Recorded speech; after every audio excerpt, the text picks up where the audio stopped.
여러분 안녕하십니까? 뉴스라이브 문을 엽니다. 서울은 내일까지 비 피해 주의하셔야겠습니다. 서울에 현재 호우경보가 내려진 상황으로 이렇게 세찬 비는 올 들어 처음이 아닌가 싶습니다. 집안이 취약한 지역이나 낡은 주택가, 노후된 옹벽 등에서 사고가 발생하지 않도록 더욱 신경 곤두세우셔야겠습니다. 7월 26일 뉴스라이브 지금부터 시작합니다. 오늘의 헤드라인입니다. 구로구가 추경 예산을 확정했습니다. 가리봉 시장 주차장과 창의 문화예술센터 등 투자 사업비가 70%에 달합니다. 중구의회가 구청에 올린 추경 예산을 삭감했습니다. 중구청이 반발했고 중구의회는 더 나아가 구청장을 고발한다는 계획입니다. 민선 7기 1년 더불어 잘 사는 용산시대를 내세우며 4선 마지막 임기를 보내고 있는 성장현 용산구청장으로부터 남은 계획 들어봅니다. 출근 시간부터 장대비가 쏟아진 서울 등 중부지방은 주말까지 최대 300mm의 장맛비가 내릴 전망입니다.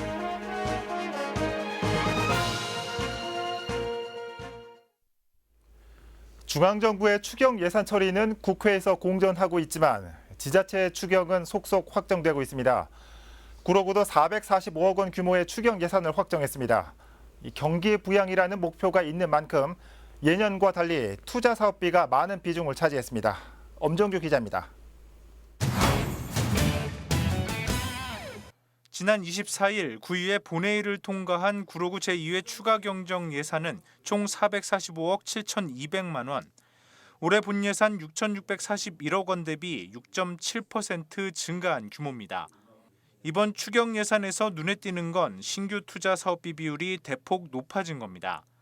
사업별로는 가리봉 시장 주차장 지하화와 창의 문화예술센터 건립 등 총 298억 원으로 전체의 67%에 달합니다. 추경 편성 방향이 생활 SOC 확충 그리고 이를 통한 지역의 경기 부양에 초점이 맞춰진 겁니다. 모자라는 돈을 메워 넣는 게 이제 대부분의 추경의 역할인데 이번은 신규 사업을 포함해가지고 거의 본 예산 편성과 다름없이 이렇게 계획을 해서 저희가 굉장히 많은 투자 사업비를 편성을 했습니다. 저희가 예산 집행 과정이 경제 활동과 다 연관되어 있기 때문에 우리 경제 활성화에도 굉장히 도움이 되는 그런 예산이 될 거라고 저는 생각합니다. 추경 편성을 통해 구로구의 전체 예산이 7천억 원을 돌파한 것도 주목할 만합니다. 이는 재산세 등 지방세 세수가 늘고 복지 지출이 확대된 데 따른 것으로 지난해 6천억 원 돌파 이후 1년 만입니다. 구는 재정 규모 확대 역시 지역경제 활성화 효과를 유도할 것으로 기대했습니다. 살림살이가 굉장히 만들어난 거죠. 하는 일이 많아진 거고 하는 사업이 많아진 거고 저희가 이렇게 예산을 많이 집행하면은 또 우리 예산을 집행하는 과정에서 기업이라든지 그 많은 분들이 우리 구청이 벌인 사업을 가지고 또 고용을 하게 되고 또 거기서 또 경제 활동이 일어나기 때문에 한편 부문별로는 증가율 기준으로 수송 및 교통 분야 예산이 가장 많이 늘었고 국토 및 지역개발 부문이 뒤를 이었습니다. 딜라이브 서울 경기 케이블 TV 엄종규입니다. 진정 국면으로 접어드나 싶었던 중구청과 중구의회의 갈등 여전히 안개 속입니다. 구청장이 의회 일정에 불참하자 의회는 구청이 올린 예산안을 삭감했고 구청은 이에 대해 보복성 예산이라는 입장문을 발표했습니다. 여기에 더해 중구의장은 구청장 고발을 선언했습니다. 지혁배 기자입니다.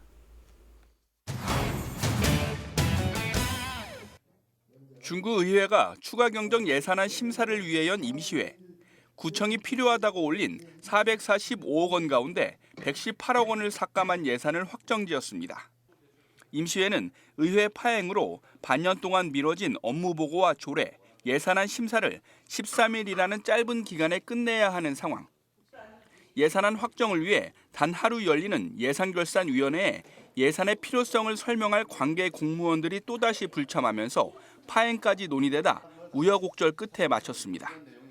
집행부의 설명 없이 납득이 불가능한 예산의 경우 삭감할 수밖에 없었습니다. 삭감 예산의 대부분은 구청장 공약과 관련된 신규 전략 사업. 서양호 구청장은 몇몇 구의원의 구청 길들이기와 졸렬한 보복성 누더기 추경이라며 비난하는 입장문을 냈습니다. 역시 의회에는 구청 누구도 참석하지 않았습니다. 주목할 만한 건 일자리나 골목길 개선, 초등 돌봄 같은 동정부, 즉 주민센터에서 추진하는 사업들이 대폭 삭감된 겁니다. 황학동의 경우 신청한 6억 6천만 원이 전액 삭감되는 사태까지 벌어졌는데 운영 계획이 부실하거나 조례 없이 추진돼 예산 중복이나 낭비 요소를 면밀하게 살펴봐야 할 사업들이라는 설명입니다. 일자리 사업에 대해서 88명이 투입이 돼야 되고 어느 동안 66명, 65명이 투입이 돼야 돼요. 어떻게 주민센터의 동장이나 각 팀장들이 이 관리를 하냐는 거예요.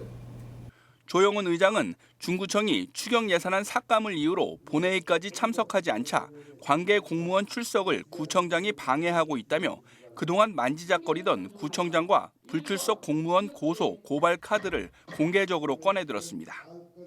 관계 공무원, 사무관 이상 공무원을 출석 요구를 하면 출석 요구된 그날에 오지 않으면 직무유기고 못 가게 오면 직권남용입니다.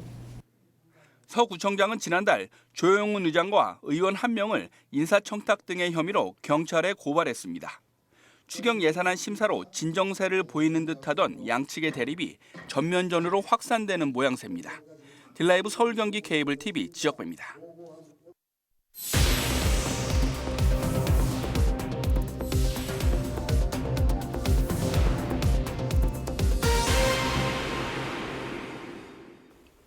민선 7기 구청장들의 지난 1년을 돌아보는 시간, 오늘은 용산구로 가봅니다.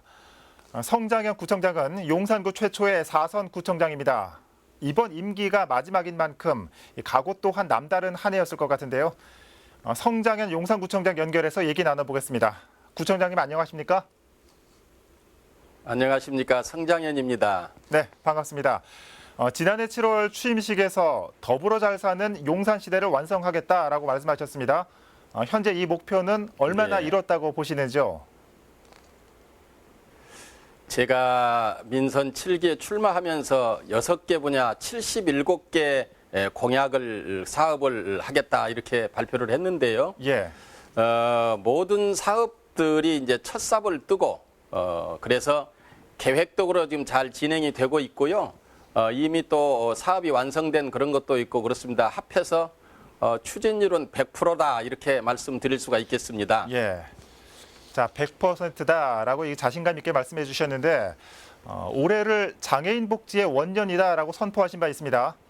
이 복지를 필요로 하는 다양한 예. 계층이 있는데 유독 장애인층의 복지를 네. 강조한 이유가 있을까요?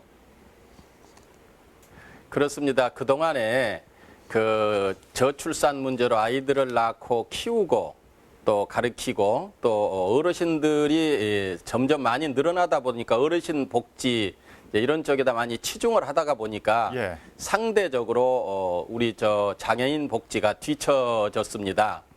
그래서 금년을 장애인 그 복지 원년으로 삼고 우리 용산만 하더라도 장애인 단체가 여러 개가 있습니다. 예. 그래서 그 단체를 하나로 통합을 하고 예산을 주더라도 각 그 단체마다 이렇게 나눠주는 것이 아니라 한꺼번에 예산을 주고 함께 의논해서 쓸 수 있도록 하기 위해서 장애인 그 주사무소 빌딩을 중심으로 해가지고 예. 이제 교육도 또 한꺼번에 시킬 수 있는 강의실도 만들고 그 모든 것을 통합해서 나누어진 그런 그 장애인 복지가 아니라 함께 가는 복지 그리고 작업장도 이렇게 서로 사무실도 나누어져 있고 떨어져 있고 하다 보니까 네. 예를 들어서 이쪽에 있는 장애인이 한참 먼 데까지 가서 작업을 하러 가야 되고 그러는데 예. 이제는 동서남북으로 나누어서 작업장도 나누어서 함께 잘 이렇게 장애인들이 의논해서 당당하게 이렇게 살아갈 수 있도록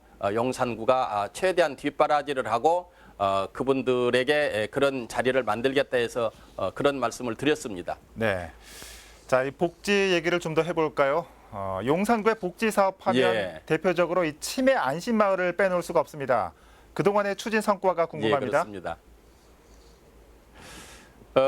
아마 우리 그 대한민국에서 처음으로 하는 치매 안심 마을이고요. 네.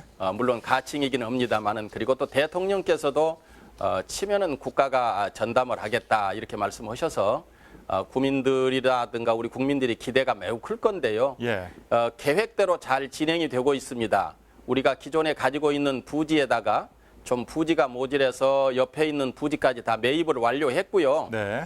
2020년도에 착공을 하면은 22년도에 완공을 할 그럴 계획이고 지금 좀 이따가 이제 설계가 아마 공모가 들어가고 그럴 겁니다. 네. 자, 잘 추진되고 있습니다. 예. 자, 다른 얘기를 좀 해볼까요? 현재 이 등록 문화재로 예. 지정돼 있죠. 이 서울 구 용산철도병원 건물을 활용해서 지역의 역사박물관 건립도 추진 중이고 이처간의 역사 흔적을 안내판으로 기록하는 사업도 벌이고 있는데 이처럼 역사 사업에 매진하는 이유가 궁금합니다. 이제 아시는 것처럼 우리 용산은 100년이 넘는 역사를 가지고 있고 네. 30만 명이나 되는 구민들이 살고 있습니다. 이런 도시의 용산을 보여줄 수 있는 용산 역사박물관이 없다는 것이 매우 안타까운 일이었었고요. 예. 또 더욱이나 우리 용산에는 등록된 박물관 그리고 등록되지 않는 그런 박물관까지 합해서 한 20개가 넘는 박물관들이 있습니다.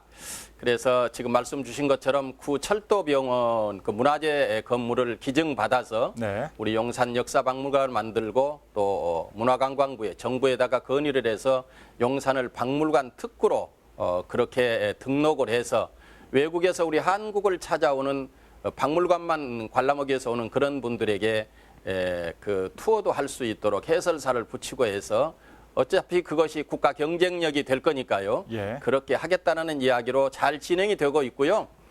또 우리 용산은 근현대사의 많은 유적이 그리고 역사가 응집이 되어 있는 그런 곳입니다. 네. 그래서 그 곳곳에 있는 그런 역사적인 흔적, 역사적인 사실들을 발굴을 하고 고증을 거쳐서 스토리텔링을 입혀서 우리 용산의 모습 그리고 용산의 근현대 역사를 우리들 손으로 우리 시대에 밝히는 것이 옳다라고 생각을 해서 지금 그런 작업을 계속해서 해나가고 있습니다. 네, 이 지역의 역사적 자원을 소홀히 하지 않겠다라는 말씀이신 것 같은데 자, 이 마지막으로 임기 그렇습니다. 3년이 남았습니다. 앞으로 더불어 잘 사는 용산 시대의 완성을 위해서 어떤 구상을 갖고 계신지 또 용산 구민들에게 한 말씀 해주시죠. 아까 조금 전에 처음에 말씀 주셨습니다만 용산 최초로 제가 사천구청장입니다. 네. 서울구청장협의회 회장을 했고 전국에 226개 시군구 장들의 대표 회장을 역임하기도 했습니다. 예. 감사하고 또 개인적으로 영광이고 그렇습니다. 저는 가장 구청장 임기 중에 용산의 재산을 가장 많이 늘렸던 구청장 그리고 가장 일을 열심히 했던 구청장 역사에 가장 부끄럽지 않는 그런 구청장 역할을 수행했던 사람으로 기억이 되고 싶고요. 네. 그런 일을 위해서 최선을 다할 거고 이제 120년 만에 우리 용산으로 들어오는 미군들이 이전하고 나면 국가공원이 들어옵니다. 또 저기 효창동에는 국가 독립공원도 만들어질 것이고요. 또 마찬가지로 국제업무단지를 포함해서 이제 우리 용산은 천지가 개벽을 하는 예. 상전벽해가 되는 그런 도시가 되는데 이럴 때일수록 우리 구민들이 한마음이 돼서 우리 용산의 캐치프레이즈처럼 이제는 용산시대 세계의 중심이 되는 그런 도시를 만들어 나가는데 함께 저랑 노력해 나가도록 그렇게 하십시다. 네. 자, 이 말씀하신 것처럼 이 최근 10여 년간 가장 큰 변화를 보인 곳 중에 한 곳이 용산일 겁니다. 이 더 많은 발전 가능성이 있는 만큼 저희도 관심을 가지고 지켜보겠습니다. 구청장님 오늘 말씀 잘 들었습니다. 감사합니다. 네. 고맙습니다. 네. 성장현 용산구청장으로부터 민선 7기 정책의 중간 점검 상황을 들어봤고요. 계속해서 강동구로 가보겠습니다. 강동구는 서울에서 성장세가 유독 눈에 띄는 지역으로 꼽힙니다. 이 재건축 사업은 물론 경제단지 조성을 위한 개발 계획까지 추진되고 있는 현안과 계획을 박영찬 기자가 들어봤습니다. 취임 1년을 맞이한 이정훈 강동구청장의 구정운영 핵심은 노동으로 요약됩니다. 올해 개소한 노동권익센터의 경우 이 구청장의 철학이 녹아든 대표적인 정책으로 꼽힙니다. 임금 근로자와 소상공인을 위한 법률 지원은 물론 금융, 창업 지원 서비스를 아우르는 기관을 만들면서 지자체 주도로 노동 전문 기관을 설치한 전국 첫 번째 사례로 기록됐습니다. 과거 민주화 운동에 투신했던 이 구청장의 젊은 날의 경험이 노동권익센터 설치에 근간이 됐다는 평가입니다. 삶의 원천은 노동입니다. 자신이 하고 있는 일에 대해서 자존감과 성취감을 느낄 때 바로 그것이 행복이다. 그렇게 생각을 하고요. 단순히 노동에만 그치지 않고 인권, 또 일자리, 그 소상공인 보호까지 다양한 그러한 기능들을 하고 있는 종합행정기관으로 완전히 자리를 잡았다고 생각을 합니다. 지역 발전을 견인할 경제 분야 정책은 이 구청장이 풀어나가야 할 중요한 과제로 꼽힙니다. 그동안 그린벨트로 묶여왔던 고덕동과 상일동 일대를 중심으로 거대한 경제 단지를 조성하는 사업이 진행되고 있는 데다 천호동 등 구도심 지역을 활성화하기 위한 발전 방안이 추진되고 있기 때문입니다. 구시가지와 신시가지 간 격차 해소도 이 구청장의 관심사입니다. 재개발, 재건축 사업으로 새롭게 탈바꿈하고 있는 고덕, 명일동 일대와는 달리 천호동과 성내동 등 구시가지의 경우 노후 주거지가 많아 상대적으로 생활 인프라가 빈약하기 때문입니다. 천호동, 암사동, 길동, 성내동 이런 지역에 공공체육시설이라든지 생활애수호시가 턱없이 부족합니다. 생활애수호시 시설들을 저희가 계획을 하고 있고요. 이런 부분들이 어느 정도 진행되면 지역 간 그런 불균형이 다소 해소될 것이다. 한편 이정훈 강동구청장은 계층 간 불균형 해소를 중심으로 올 하반기 구정을 이끌어 나가겠다는 구상입니다. 딜라이브 서울 경기 케이블 TV 박영찬입니다.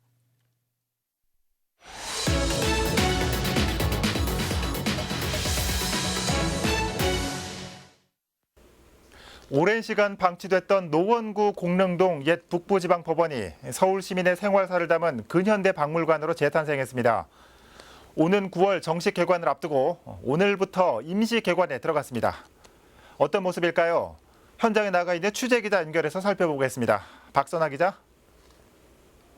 네, 저는 지금 노원구 공릉동에 위치한 서울 생활사 박물관에 나와 있습니다. 네, 지금 박 기자 뒤로 추억의 택시 한 대가 보이네요. 자, 이 서울 생활사 박물관이 오늘부터 임시 개관에 들어간다고 하는데 생활사 박물관 어떤 곳입니까?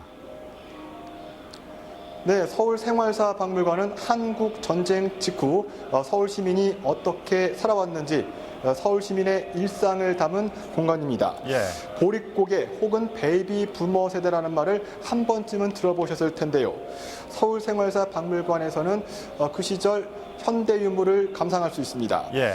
지금 제 뒤로는 1960년대를 대표하는 포니 택시가 확인할 수 있는데요. 저도 포니 자동차가 어렴풋하게 기억나는데 옛 추억이 새록새록합니다. 예. 또한 1950년대부터 90년대까지 남산에서 본 서울의 전경을 파노라마를 통해서 확인할 수 있는데요. 서울 시민으로서 서울의 발전상을 보며 자부심을 가질 만한 것 같습니다. 서울생활사 박물관은 총 3개 동에 걸쳐 1,100여 점의 생활 유물이 전시되어 있습니다. 예. 지금 화면을 잠깐 봤지만은 아이는 물론 어른들도 좋아할 것 같습니다. 자, 이 어린이들을 위한 체험실도 따로 마련이 됐다고요? 네, 지금 여름 방학철이잖아요. 때문에 부모님들께서 아이들과 어디를 갈까 좀 고민하시는 부모님들 많으실 텐데요. 서울 생활사 박물관에는 유치원생과 초등학교 저학년을 위한 체험실이 마련됐습니다. 우리 동네 자연 탐구라는 주제로 아이들이 개미가 돼서 산길을 걸어보고 보호색 망토를 두르고 곤충의 시선으로 사물을 바라보는 체험을 할 수 있는데요. 네. 아이들의 호기심을 자극하고 즐거움을 줄 만한 프로그램 같습니다. 또한 거미줄 그물망을 타고 오르내리는 공간, 대형 연탄에선 지역의 옛 이야기도 들을 수 있습니다. 소방관과 경찰관과 같은 다양한 직업을 볼 수 있는 체험 공간도 마련되어 있습니다. 아마 부모님들이 아이들과 오게 되면 유익한 시간을 보내고 귀가할 수 있을 것 같습니다. 네, 이 아이들이 참 좋아할 것 같네요. 자, 이 끝으로 이 서울 생활사 박물관 어떻게 이용하면 되는지 그리고 정식 개관은 언제 하는지 좀 알려주시죠.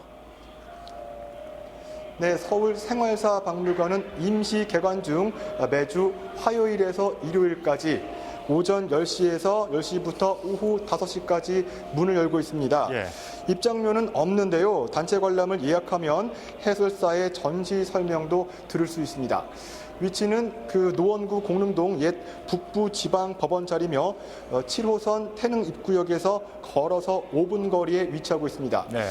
주차장이 있긴 하지만 많은 사람이 몰릴 것을 대비해서 대중교통을 이용하는 것도 좋을 것 같습니다. 서울시는 임시기간 중 시설 운영 현황을 점검하고 관람객 만족도 조사를 실시해 정식 개관 전까지 문제점을 보완해 나갈 계획이라고 밝혔습니다. 지금까지 서울 생활사 박물관에서 전해드렸습니다. 네, 박선화 기자였습니다. 자, 아이들 방학은 했는데 주말까지는 비 소식이 있습니다. 실내에 마련된 박물관 나들이 계획도 좋을 것 같습니다. 노원구에 마련된 서울 생활사 박물관 개관 현장 살펴봤습니다.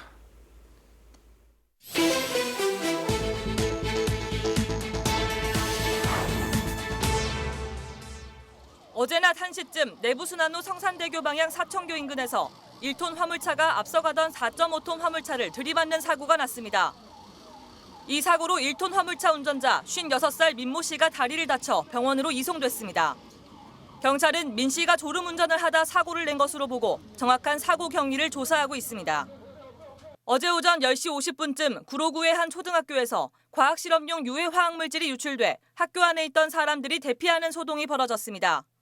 학교 관계자가 포르말린이 들어있는 유리병을 옮기던 도중 병을 떨어뜨려 유해 화학물질이 유출된 사고로 교직원과 학생 1,200여 명이 인명피해 없이 모두 대피했습니다. 뉴스라이브 사건 사고였습니다.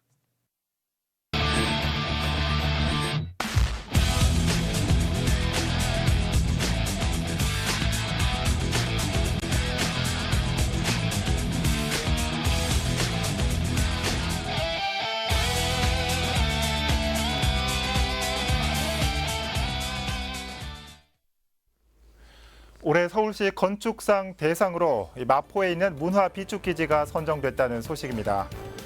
쓸모가 없어진 석유 저장 창고가 문화 공간으로, 소임을 다한 군함은 새로운 함상공원으로, 생명이 다한 고가도로는 푸르름이 가득한 공중보행로로 탈바꿈한 걸 보면 인생 이막의 화려한 변신은 꼭 사람만의 것은 아닌 것 같습니다. 뉴스라이브 마칩니다. 비 피해 없는 주말 보내시길 바랍니다.